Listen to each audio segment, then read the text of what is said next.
I'm so proud of this dude. See, we don't have to keep the pleasantries anymore. We don't have to keep the pleasantries anymore. I'm so proud of this dude for everything he overcame this season. Want to give a shout out to West Come on, man. Come on, man. I'll give a shout out. Shout out to West Bloomfield. Come on. Shout out to the University of Michigan and Ann Arbor. We did it, man. Beautiful, man. We did it. Come on, man. Congrats, Dono. Listen. So you gotta understand. You gotta understand his journey. So this is kind of a microcosm of the season. He goes into the offseason with a lot of expectations. You know, we've known Donovan for a long time. Yeah. And I remember talking to him in the summer. He said, man, I'm going to ball out. I'm going to the league. It's done, right? And then Blake came back. And for a minute there, he admitted, man, he was frustrated. Like, man, what are you doing? My plan was to do X, and you throwing a wrench in it. Now I got to do Y. Yeah, I talked to Donovan asking that question, and a lot of you saw my tweets about his frustration. Openly, it's saying that, yes, it's been frustrating, not meeting the expectations that we're accustomed to him doing, the big games, the big runs.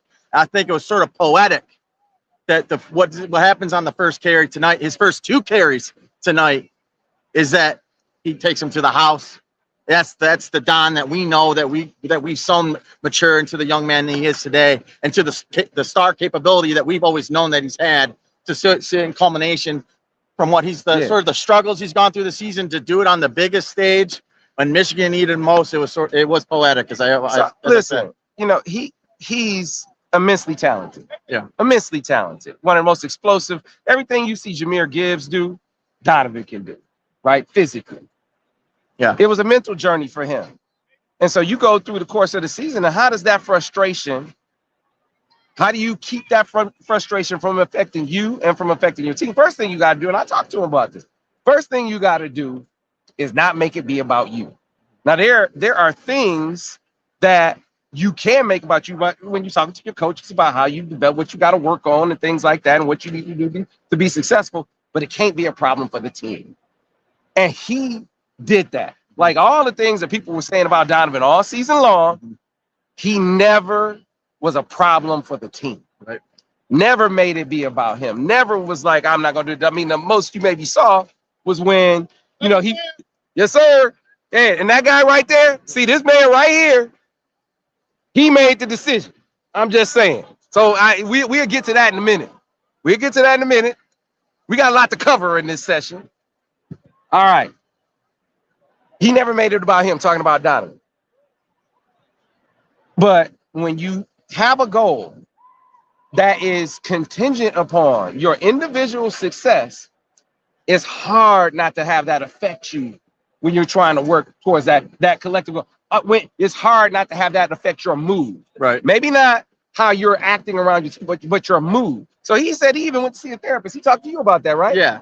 So went to go see a therapist. Obviously, the season didn't work out the way he expected, but he's still a team guy first and foremost, and he made that very clear. But he is open about, having to deal with, you're talking about a guy that's always used to having success, and this is the first time in his life he hasn't had it. Well, and he said, look, there's a line where, a goal can become pressure. Now, some of that is good. You wanna feel, pushed and prodded to go the extra mile. But when pressure starts to hold you back, when it starts to tether you, now you got to figure out how to relieve some of that pressure. And that's what going to talk to a therapist is about. That's what, obviously, his faith is a big part of that as well. He's very open and talking about that. Like, how do I get some of this stress off of me? And he said, listen, now that I've been through it, I feel like it was necessary for me to get to this point where at the end of the season, after all of those weeks, but people like, what happened to Donovan? You were listening to some media members talking about he was overrated and all this other stuff. I laughed at him. Right, all this other stuff can push all of that to the side and be ready to, on the biggest stage, come out and be that dude that we know he is. Tight zone. So he run a zone to the tight end side. He bounces it outside. And then the play that he was talking about, the play du jour, he takes a duo. He's reading the Mike backer. He bounces it, and it's off to the races, man. He's a guy that is that proverbial home run hitter. Loves a cutback. That vision, sometimes it takes him a few carries to get a rhythm. But, man, they let him see daylight early in the game, and it was canceled Christmas after that. And that set the tone for the rest of the game.